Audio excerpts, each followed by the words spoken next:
ونستعينه ونستغفره ونؤمن به ونتوكل عليه ونعوذ بالله من شرور أنفسنا ومن سيئات أعمالنا ومن يهده الله فلا مضل له ومن يضلل فلا هادي له وأشهد أن لا إله إلا الله وأشهد أن محمدا عبده ورسوله أما بعد فإن خير الحديث كتاب الله وخير الهدي هدي محمد صلى الله عليه وسلم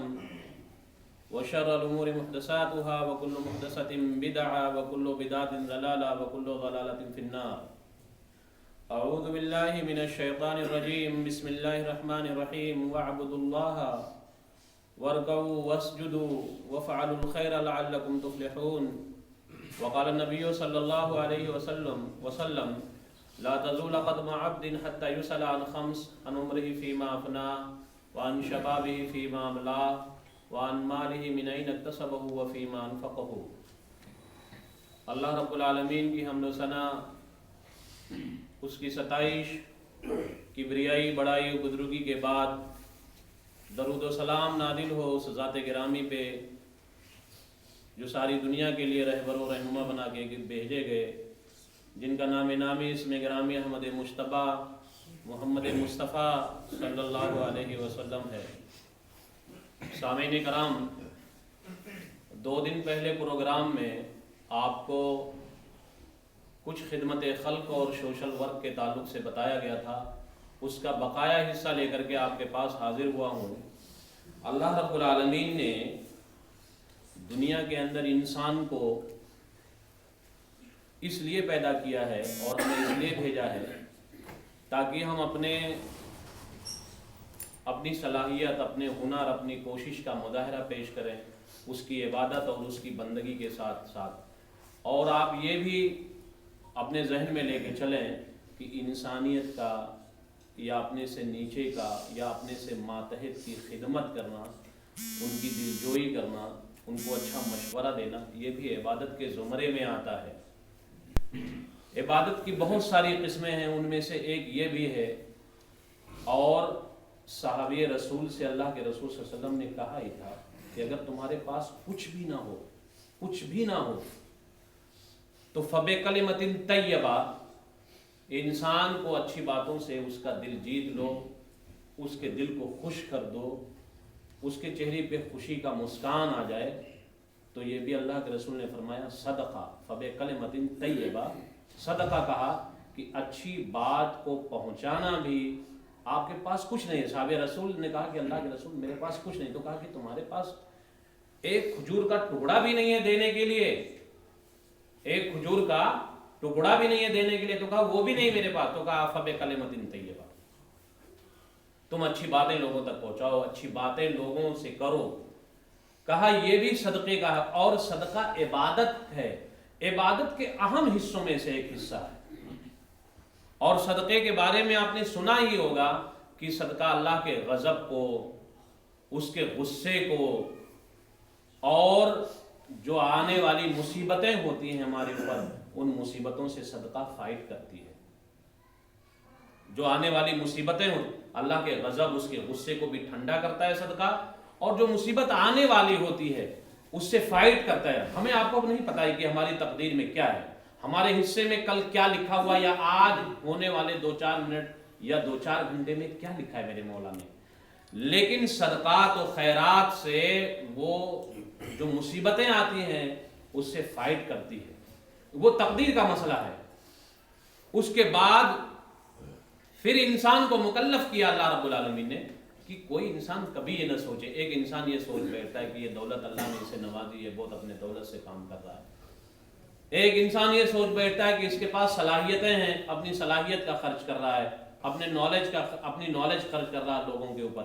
ایک انسان یہ سوچ بیٹھتا ہے کہ میں کمزور ہوں، اور یہ طاقتور انسان بھاگ دوڑ کے لوگوں کو اکٹھا کر کے، یہ کم نہیں۔ ایک انسان دوسرے انسان سے جڑے، ایک اینٹ دوسرے اینٹ سے جڑ کے ایک دیوار اور ایک چٹان بنتی ہے۔ جو انسان جتنا حصہ لیتا ہے اس چیز کے اندر اتنی برکت ہوتی چلی جاتی ہے۔ ہمارا آپ کا تصور یہ ہونا چاہیے۔ اور سوشل ورک، خدمت خلق کا دوسرا بڑا فائدہ یہ کہ انسانیت آپ سے قریب ہوتی ہے، لوگ آپ آپ کے دھرم کو، آپ کی شخصیت کو، آپ کے اخلاق کو جانچنے اور پرکھنے کا ان کو موقع ملتا ہے کہ یہ لوگ کیسے ہیں۔ دیکھیں، ہم آپ جس طرح آج اسلام کی ڈیوائیڈیشن ہے اس کو ایک طرف رکھیے، اور دنیا کے اندر جو پوری دنیا میں تنگ نظری چل رہی ہے اسلام کے تعلق سے اس کو اپنی ایک طرف رکھیے گا کہ ایک مسلک کا انسان اپنے ہی مسلک والوں کو، اپنے ہی مسلک، اپنے مزاج والے عالم اور علماء کو پسند کرتا ہے، وہاں تک جاتا ہے۔ پھر دھرموں کی بات کریں تو غیر دھرم والا ایک دوسرے دھرم والے کے پاس نہیں آتا ہے۔ آسان سا راستہ اللہ رب العالمین نے ہمارے لیے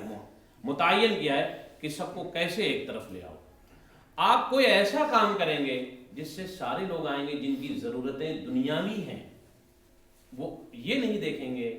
زید ہے، عمر ہے، بکر ہے، رام ہے، رحیم ہے، بلکہ وہ پہلے اپنی ضرورت کو پوری کرنے کے لیے آئے گا۔ یہ ہمارے لیے راستہ اللہ رب العالمین نے آسان، پھر وہاں ہم اپنے دھرم کی پرچار بھی کر سکتے ہیں اور اپنے اخلاق کا مظاہرہ بھی کر سکتے ہیں، اور ان کی ضرورت پوری کر کے ان سے ہم کوئی اچھی بات کر بھی سکتے ہیں، وہ سن بھی سکتے ہیں، وہ سن بھی سکتے ہیں۔ جیسا کہ آپ اس وقت دیکھیے اسکول اور کالجز کے جو بڑے جال دنیا کے اندر بچھے ہیں وہ زیادہ تر عیسائیوں کے ہاتھوں میں، کیا وہ اپنے دھرم کا پرچار نہیں کرتے ہیں اس کے ذریعے سے؟ کیا وہ اپنے دھرم کا خفیہ طور پہ ہمارے بچوں کے ذہن کے اوپر یا ہمارے بچوں کی زندگی کے اندر نہیں ڈالتے ہیں؟ ایک کرسمس ڈے ہو جسے بڑا دن وہ کہتے ہیں، اور اسکول اور کالج کا ٹائم ہو، ہمارے بچے گھروں میں اس کی پوری تیاری کرتے ہیں، ہم ان کو پیسے بھی دیتے ہیں۔ دیکھیے دھرم کا پرچار ہے، اور اس دن وہ بڑے پیمانے پہ لوگوں سے، بچوں کے ذریعے سے اپنے اکاؤنٹ میں یا اپنے سنستھاؤں میں پیسہ اکٹھا کر لیتے ہیں۔ ایک بچہ، ہم نے صرف یہ کہا ہے کہ بیٹے کل 10 روپیہ اس کرسمس ڈے، ہم آپ سوچیں گے 10 روپیہ کیا ہے، میرا لاڈلا ہی تو دے دیا۔ اگر کروڑوں لوگوں نے دے دیا، لاکھوں لوگوں نے دے دیا، تو 10 روپے کا کتنا انہوں نے اکٹھا کر لیا، لاکھوں لوگوں نے۔ اب اس کرسمس ڈے کی اچھائی پہ، اس کی برائی پہ، اس کی قباحت پہ، اس پہ صرف نظر ہم کرتے ہیں، ہم وہ بات نہیں کرتے۔ ایک پرچار بھی کر رہا ہے اور اکٹھا بھی کر رہا ہے، پرچار بھی اور اکٹھا بھی کر رہا ہے۔ ایسے چیریٹیبلز جو بڑے بڑے ہیں وہاں دیکھیے، بہت سارے چیریٹیبل میں ایسا نہیں ہے، لیکن بہت سو میں ایسا بھی ہے کہ وہاں جیسے ہمارے مسجد میں دان کی پیٹی لگی ہوئی ہے، وہاں آپ اپنا کام کرانے کے لیے جائیے۔ اب ہم نے کسی لیب میں پتا کیا کہ ہماری ٹیسٹنگ 1200، 2500، 2600 کی ہے، وہاں ہماری ٹیسٹنگ 1300 روپے ہو رہی ہے۔ تو ہم نے کہا کہ یار جہاں 2500 میری ہو رہی تھی، یہاں 100 روپیہ دینے میں اور مجھے کیا قباحت ہے؟ وہاں 100 روپے انسان ڈالتا ہوا نکلتا ہے۔ اور میں نے آپ کو 2 دن پہلے بتایا تھا کہ فائدہ وہ بھی لیتے ہیں، اپنے جو انکم ہے، جو فائدہ زیادہ ہونا چاہیے، جیسے ہم نے کسی چیز کی پرسنٹیج رکھی ہے 100 روپے پہ 20 روپیہ، ہم نے 20 روپیہ نہ لے کر کے آپ سے 15 روپیہ لیا ہے، ہم اپنے فائدے میں صرف 5% کی کٹوتی کی ہے۔ بغیر فائدے کا کوئی دنیا میں کام نہیں کرتا ہے۔ وہ دل بھی جیت رہے ہیں، ان کے دھرم کا پرچار بھی ہو رہا ہے۔ اور میں نے آپ کو یہ بھی بتایا تھا کہ ہمارے مقابلے میں سکھوں کی آبادی کتنی ہے اس ہندوستان کی سرزمین میں، ہمارے مقابلے میں جین کتنے ہیں، ہمارے مقابلے میں عیسائی کتنے ہیں، پھر ان کے کارنامے، ہمارے مقابلے میں عیسائی کتنے ہیں، پھر ان کے کارنامے، دنیاوی لحاظ سے اور انسان کو جو اس کی روح اور اس کے جسم کو جو غذا ملتی ہے اس لحاظ سے ان کے کارنامے کتنے ہیں۔ ہم آپ اس نشے میں رہتے ہیں کہ یہ میرا مسلک اچھا ہے، میں اس چیز کا ہوں، میں اس مسلک سے فالو کرتا ہوں۔ آپ کبھی نظر ڈالیں کہ جہاں 10-20 گھر ہوتے ہیں آدیواسیوں کے، وہاں بھی ان کی سنستھائیں پہنچتی ہیں، وہ رزلٹ کا پرواہ کیے بغیر، بلکہ یہ دیکھتے ہیں یہ جو آبادی ہے، یہ آبادی ہم سے کیسے قریب ہو، اس آبادی والوں تک ہم کیسے پہنچنے کا ذریعہ دیکھیے۔ ہمارے آپ کے پہنچنے کا ذریعہ کیا ہے؟ بھائی آپ آمین نہیں بولتے تو آپ میری مسجد میں نہیں آنا، آپ یہ ہماری مسجد ہے، یہاں رفع الیدین نہیں کرنی ہے، وہ دونوں مسجدوں سے چلا جاتا ہے، وہ دونوں مسجدوں سے چلا جاتا ہے، وہ دونوں مسجدوں سے۔ ہمارے تبلیغ کا جو انداز ہے نرالا، اور وہ بھی جہالت، نہ کرنے والے سے اگر دلیل پوچھ لی جائے اور کرنے والے سے تو دونوں کہیں گے اپنے مولوی صاحب سے پوچھیں گے، دونوں یہی کہیں گے مولوی صاحب سے پوچھیں گے۔ بحث و مباحثے کی جو ایک حد ہوتی ہے اتنی لمبی ہوتی چلی جائے گی کہ وہ سامنے والا الجھ کے یہ رہ جائے گا کہ دونوں میں صحیح کیا ہے اور غلط کیا ہے، وہ تعین ہی نہیں کر پائے گا۔ ایسا ہوتا ہے۔ تو مسلمانوں کے لیے بہت ساری راہیں ہموار کی ہیں اسلام نے کہ لوگوں کے دل جیتے جائیں، اور میں نے آپ کو بتایا تھا کہ اس سے دشمن بھی آپ کا اس وقت ساتھ دے گا جب ایک دشمن آپ کا، دشمنوں کی کوالٹیاں ہوتی ہیں، بہت زیادہ دشمن، نرم دشمن، دشمنی کی آگ لیے ہوئے دل میں بیٹھا ہو، آپ سے بدلہ نہ لے، بس دعائیں دیتا رہے آپ کو، بہت ساری کوالٹیاں۔ تو ان میں وہ لوگ جو کٹر دشمن ہوں گے، جب آپ کو تکلیفیں دیں گے، آپ کو ستائیں گے، تو جو آپ کی دشمنی میں آپ کے ساتھ ہلکا ہے وہ کبھی کہے گا یار یہ لوگ اچھا کام کرتے ہیں، ان کو کیوں ستاتے ہو۔ میں نے مثال دیا تھا وہاں حضرت ابوبکر رضی اللہ تعالیٰ عنہ جب مکہ سے نکلنے لگے اور دشمنوں نے عرصہ حیات کو اور مکہ کی زندگی کو تنگ کیا تو نکلنے لگے، جب وہاں سے مسلمان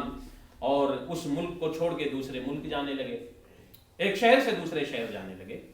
مکہ سے مدینہ جانے لگے، تو انہی لوگوں میں سے کچھ لوگوں نے کہا اتنے بھلے لوگوں کو،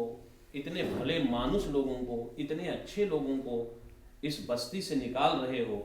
جو لوگ ہماری خبر، ہماری ضرورت اور ہماری پریشانیوں میں ہمارا ساتھ دیتے تھے۔ اپنے ساتھیوں سے کہہ رہے ہیں پیٹ کے پیچھے، دیکھیے اپنے ساتھیوں کو پیٹ کے پیچھے کہہ رہے ہیں۔ کیا آج جو یہ ہوا چل کھڑی ہوئی ہے ہندوستان کی سرزمین پہ، کوئی ایسی سیاسی جماعت، یہ سیاسی اگر آج انسان کہہ رہا ہے تو وہ اس کا سیاسی اپنا فائدہ کہیں نہ کہیں ہوگا، اور جو جماعتیں کوئی کہتا ہے کہ مسلمانوں کے اتنے بڑے بڑے حصے یا اتنے بڑے بڑے چیزیں ہیں جو انسانیت کو فائدہ دے رہی ہے، مسلمانوں کو نہ دو۔ ہماری تاریخ وہاں ایک تو دبائی جا رہی ہے،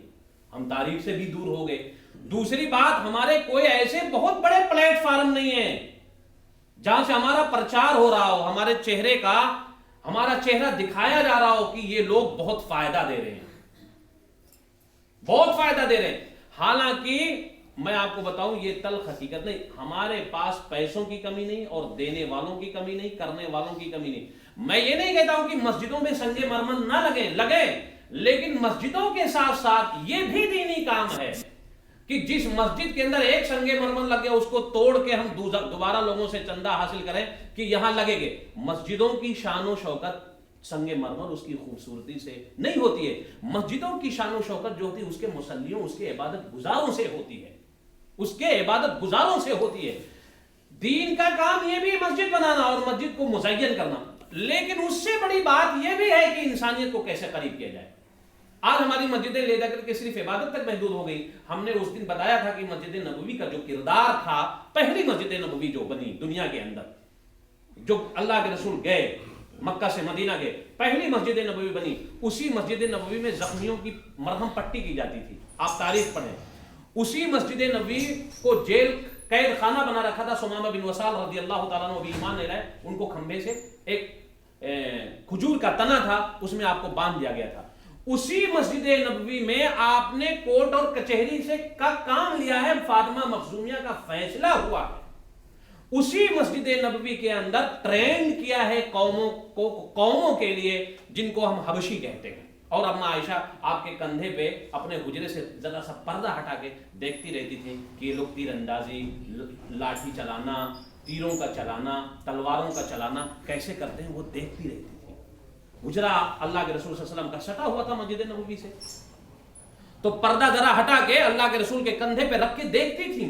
اسی مسجد نبوی، وہی مسجد نبوی تعلیم گاہ جسے ہم اصحاب صفہ کے نام سے یاد کرتے ہیں، دو حصوں میں بانٹ رکھا تھا، کسانوں کو اور تعلیم حاصل کرنے والوں کو۔ کسان لوگ جب شام میں تجارت کرنے والے شام میں آتے تھے تو جو لوگ دن میں اللہ کے رسول سے جو پڑھے اور سنے رہتے تھے انہیں سنا دیتے تھے، انہیں یاد کرا دیتے تھے، وہی مسجد نبوی۔ لیکن آج ہماری مسجدوں کا کردار کیا ہے؟